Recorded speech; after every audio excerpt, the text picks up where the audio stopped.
Welcome to AJ coaching centre. நாம் இன்னைக்கு பார்க்க போகிறது தமிழ் இலக்கணத்தில் வாக்கிய வகைகள். வாங்க வீடியோக்குள்ளே போகலாம். வீடியோக்குள்ளே போகிறதுக்கு முன்னாடி சேனலை சப்ஸ்கிரைப் பண்ணாதவங்க சப்ஸ்கிரைப் பண்ணுங்கள். அப்போ தான் நாங்கள் போடுற வீடியோக்கள் உங்களை அடுத்தடுத்து சேரும். வாங்க வீடியோக்குள்ளே போகலாம். இப்போ நம்ம பார்க்க போகிறது வாக்கிய வகைகள் அறிதல்.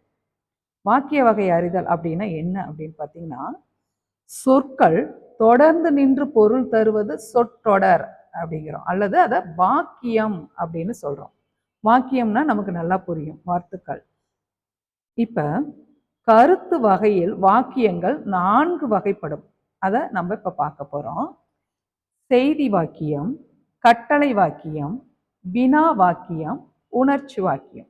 இப்ப நாம பார்க்க போறது செய்தி வாக்கியம்.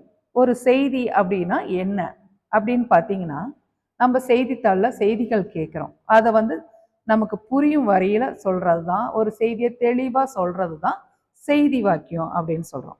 செய்தி வாக்கியம் என்பது கூற வந்த செய்தியை தெளிவாக கூறுவதாகும். ஒரு செய்தியை உணர்த்தும் வாக்கியம் செய்தி வாக்கியம் எனப்படும். இப்ப அதனோட எடுத்துக்காட்டை நம்ம பார்க்கலாம். திருவள்ளுவர் திருக்குறளை எழுதினார். இது ஒரு செய்தி வாக்கியம். முதல்வர் கோட்டையில் கொடி ஏற்றினார் அப்படிங்கிறது ஒரு செய்தி வாக்கியம். ஒலிம்பிக் போட்டியில் இந்தியா 2 பதக்கங்களுடன் பட்டியலில் இடம்பெற்றது அப்படிங்கிறது ஒரு செய்தி வாக்கியம். கவி முரசு பரிசு பெற்றாள், ஆடலரசு சிறப்பாக சொற்பொழிவாற்றினான் அப்படிங்கிறது ஒரு செய்தி வாக்கியம். அடுத்தது நம்ம பார்க்க போறது வினா வாக்கியம். வினா வாக்கியம் அப்படின்னா என்னங்க? ஒருத்தர்கிட்ட நம்ம கேட்குற கேள்வியா கேட்டு தெரிஞ்சுக்கிறது தான் வினா. அதாவது கேள்வி கேட்குறாங்க அப்படிங்கிறீங்களா, அதுதான்.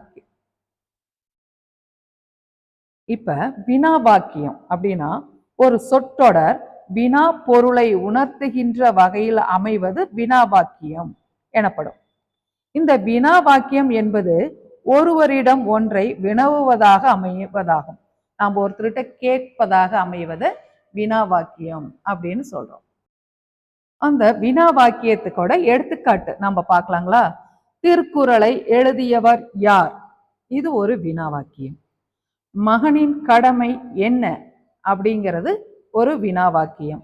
அமெரிக்காவும் பிரிட்டனும் ஈரான் மீது போர் தொடுப்பது முறையாகுமா அப்படிங்கிறது ஒரு கேள்வி வாக்கியம். விளையாட்டு போட்டியில் வென்றவர் யார் அப்படிங்கிறது ஒரு வினா வாக்கியம். பாரதியார் எங்கு ஆசிரியராக பணியாற்றினார் அப்படிங்கிறது ஒரு வினா வாக்கியம். இப்ப புரியுதுங்களா? வினா வாக்கியங்கிறது ஒரு கேள்வியா கேட்கறது தான் வினா அப்படிங்கிறோம். அடுத்தது நம்ம பார்க்க போறது உணர்ச்சி வாக்கியம். உணர்ச்சி வாக்கியத்தை பார்க்கலாம். உணர்ச்சி வாக்கியம் அப்படின்னா என்னங்க? உணர்ச்சிங்கிறது ஒரு கோபமாவோ ஒரு ஆச்சரியமாவோ கேட்கறத தான் உணர்ச்சி வாக்கியங்கிறோம். அதை எப்படி சொல்லியிருக்காங்கிறத நம்ம பார்க்கலாம். உணர்ச்சிங்கிறது, உணர்ச்சி வாக்கியம் என்பது உவகை, வியப்பு, அச்சம், அவலம், இரக்கம், இழிவு, வெகுளி முதலிய உணர்ச்சிகளை வெளிப்படுத்துவதாக அமைவதாகும். இது எப்படியான வார்த்தைகள்ல இந்த உணர்ச்சிகள் வெளிப்படுதுன்னு நம்ம பார்க்கலாங்களா? அதனோட எடுத்துக்காட்டை நம்ம இங்க பார்க்க போறோம். இப்ப பாருங்க, என்ன திருக்குறளின் பொருள் சிறப்பு, என்ன ஒரு திருக்குறளின் பொருள் சிறப்பா இருக்குது அப்படின்னு உவகை, அது என்ன ஒரு அழகா இருக்கு அப்படின்னு வியந்து கேட்கிறோம் இல்லைங்களா? அதை உவகை அப்படின்னு சொல்றோம். அடுத்தது பாருங்க, அந்தோ தமிழக தெருக்களில் அறிவிப்பு பலகைகள் கூட தமிழில் இல்லையே, இது ஒரு அவலம், இயலாமை, அதாவது கொடுமை அப்படின்னு கூட சொல்லலாம். அடுத்தது பார்த்தீங்கன்னா, ஐயோ அப்பா அடிப்பாரே, இது அச்சம், பயப்படுறது, அச்சம்.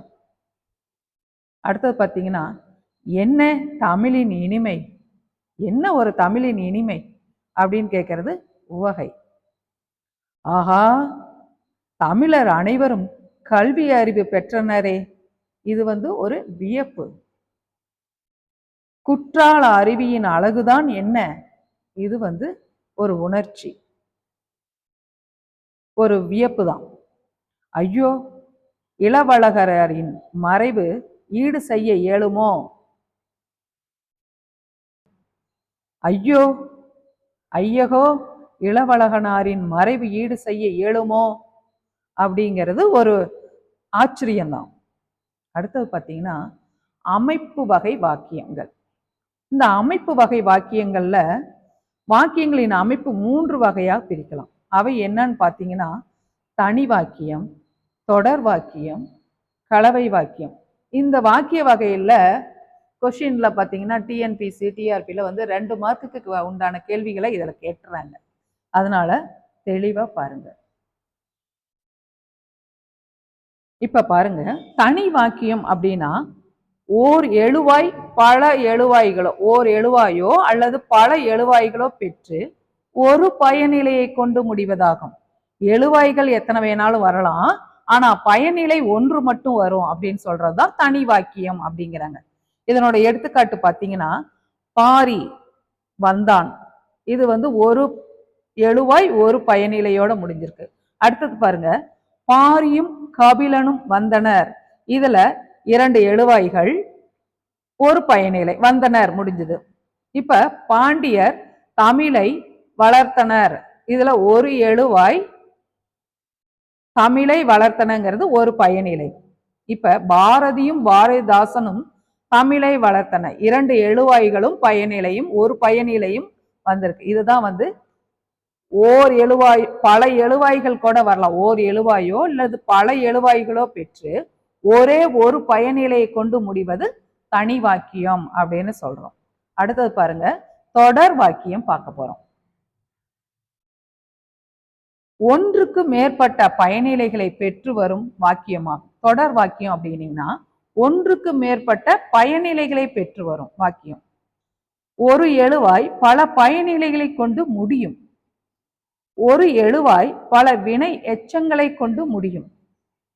அடுத்தது பார்த்தீங்கன்னா தகுந்த இணைப்பு சொல் கொண்டும் வரும் அப்படின்ட்டு இருக்காங்க. அதாவது தொடர் வாக்கியங்கள்ல இடையில அதனோட இணைப்புக்காக இணைப்பு சொல், தொடர் வாக்கியங்கள் தொடரா வரும்போது அதுக்கு இணைப்பு சொல் வரும், வந்தாதானுங்கள தொடர் கொண்டாட முடியும்.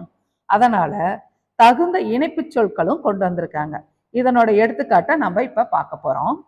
தமிழரசி போட்டியில் பங்கேற்றாள், வெற்றி பெற்றாள், பரிசு பெற்றாள்.